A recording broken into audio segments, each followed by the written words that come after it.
Hi, and welcome back to my fourth video. Appreciate you for hanging in there with me. I had a couple of off videos that were from my childhood days as trying to be a filmmaker, and with my cousins, I think we did a fairly decent job. Today's video is one that's not quite as fun. It's not always as fun to think about some things, but some lessons are difficult to learn, especially growing up. Everyone's had their share of them. I've had my share, and I know other people have as well. Part of the reason I know that is because I worked in education for so many years and watched these difficulties happen to students almost universally. As I said, I had my share of them and still do almost every day. Days that you think, wow, that was a hard lesson to learn. But many lessons are painful, even for a young boy trying to remember his place and why in the world things are the way they are, where they fit in the world and where they fit in with those around them. That's what brings us to the friend and peer dynamic, which can be so difficult for students and plays such a significant role in our development and the shaping of how we view others and how we act and react to the world, both to perceived or real discrimination. It's crazy how this can affect our lives, even many years later. We can still have those same feelings, still have some of those same types of resentments and struggles that make us work a little harder. As we've talked about, my childhood as a boy was full of hikes and camps, friends, obviously, when I had them in school, and many other activities that gave us opportunities to share together with friends and with family. I tried to learn how best to interact with my peers and build friendships. This was always a struggle for me for some reason, probably because I was a little immature, or I was not used to dealing with other people who had to get along with me. But I did struggle a little bit with this. And the truth be told, I could be a difficult friend. But as is the story of my life, my heart is usually in the right place, and I'm making decisions based on that. I received a difficult lesson in Stoicism in about the second or third grade, and that's what I want to talk a little bit about today.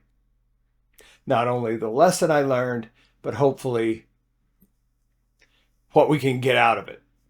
Because, as I said, I think universally we all deal with these types of issues. Now, I mentioned Stoicism in the last sentence, and I want to talk just a little bit about what it is. Stoicism is a philosophy that allows you to determine what you can control and what you can't, especially when addressing a problem.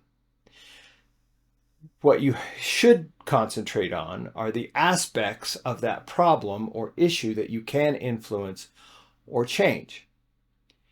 Things or people you can't control should take less of your attention. This philosophy has given counselors and psychologists many tools to use with those who need them. I wish I had understood this earlier in my life, and worry and anxiety would have been easier to cope with because I was an anxious child. I was a worried child. Always worried about some aspect of my life, about much of which was beyond my control, things I couldn't control. And I could have benefited from a better understanding of how to apply Stoicism in my life. And I think that it's something that even children can understand if boiled down to sort of the basics. To continue this conversation of Stoicism, a great Stoic, Marcus Aurelius, said this concerning being distressed by external things or being troubled by external things, whether anxiety, depression, worry, the things that are out of our control, and how to deal with it. Quote, he says, he didn't say quote he says, but he says, quote, if you are disinterested by, quote, if you are distressed by anything external, the pain is not due to the thing itself, but to your estimate of it. And this you have the power to revoke at any moment, close quote. So we have the power to look at a distressed situation and remove it. And that solves our problems as far as our anxiety with it. Now, we still have work to do, but we can do it that way. So this brings me to my video today. I grew up in a small town. 24 students in my grade school classes, which limited friends quite a bit. You had, only a few. So just as a matter of math. However, I made some great friends.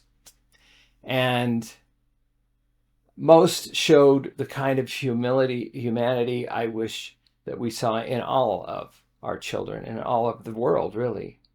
And we would be, and people would be really good to me as well. So I don't want it to feel like it's a real difficult thing or a sob story or anything. But I really do feel that if some of these principles would be put into practice, we could really make a difference in this world. So anyhow, let me set the stage for you. This is young Aaron, 2nd or 3rd grade. And one early day in fall, I came in from recess break, having played hard and was ready to start the afternoon's learning. One of the first things I noticed as I walked through the door were envelopes, colorful envelopes, on the desks. And I saw people opening them enthusiastically and excitingly talking to their table mates about a big slumber party. A big party that was going to happen at a fellow student's house. Both boys and girls received invitations. So I ran excitedly to my desk to find my invitation, but it was clean. There was no invitation, nothing. I thought, oh, maybe it fell on the floor. I searched on the ground thinking that it might be there, but no invitation was to be seen. And there was a good reason for that, because I was the single student in the class who did not get invited. I was not invited. I asked my table mate what the invitation was for, and he informed me whose party it was. So I went immediately to the host because I felt like there had been some oversight. And I told him I didn't get an invitation and, just what was going on and if he had one for me. He said he knew I didn't get an invitation and he didn't have enough room for me at his party. Now, granted, he had 25 kids coming. That's a lot of kids, but at that point, one more, it doesn't seem like that much. But he didn't have room for me. Even at that age, I knew a lie when I heard it, and I understood that I was excluded on purpose. And it hurt me as it would anyone, and I suppose we would all be hurt. I asked to be excused to the bathroom so I wouldn't be seen crying. Now, I don't blame the kid or the child in this situation. His parents had the class list and deliberately excluded one child. I don't understand why they did it. I'm not sure why they would have done that to a child. I'm sure if I thought about it, I could think of many reasons, many of which may be true and many of which may not, which is kind of trouble. But in the end, they did it and smashed my heart. I have had 45 years to get over it, but I still see that classroom with those brightly colored envelopes that were not for me. In some odd way, this story became a strength as I grew up. I tended to look for excluded, the lonely, and the withdrawn around me, and then attempted to include them. This happened more so as in my professional career and as I grew up, but also in high school and elementary school. This helped me immensely in my profession, and I tried to find ways to connect with those students who struggled with this kind of issue. It didn't always sit well, but finding ways to help those students was essential to me. And I was always happy to see the day when those students didn't need that help or that extra support. When they found a peer group, I was always so glad to see it. And in fact, being a teacher, a math teacher, a boring math teacher, an assistant principal, which is in charge of all the some of the discipline in schools, and as a principal, you would get teased. You were not always the most loved person, because anytime you have to do something like that, it discipline a student or something, it makes it difficult. But in any course, you'll have students, and they'll smart off to you, or they'll ignore you, or some of those kind of things, which is not a huge deal. I think it can be, but in most of these instances that I'm speaking of, it's not. So I was always appreciative when one of those students who had been excluded or withdrawn or seemed depressed would find friends and treat me a little bit like that. Not that I wanted to be treated bad, but that I knew that they had found somebody and that they were comfortable with who they were, and that they didn't need me to act in that capacity or support them in that way anymore. And that was always kind of a day that I thought, okay, that student's got his friends or her friends. They're going to take off and they're going to be their own peer group. And that was such a wonderful thing. I've found two contrasting ways to deal with that emotion, with the emotion illustrated here. In other words, things that I could control: anxiety, depression, upsetness, things I couldn't control, and things I could. There were things I could do, and there were things that I just couldn't do. I could not make that kid like me enough or be my friend enough to take me to his party. And I could react to it in a way that was inappropriate, that was not inappropriate, that was appropriate. My parents and family were loving and supportive. Following the party problem, of course, my mother did what she could control. She couldn't call the mother up and cuss at her. She could have, but it wouldn't have changed anything. So she planned my own party. I received a Batmobile, as you can see here.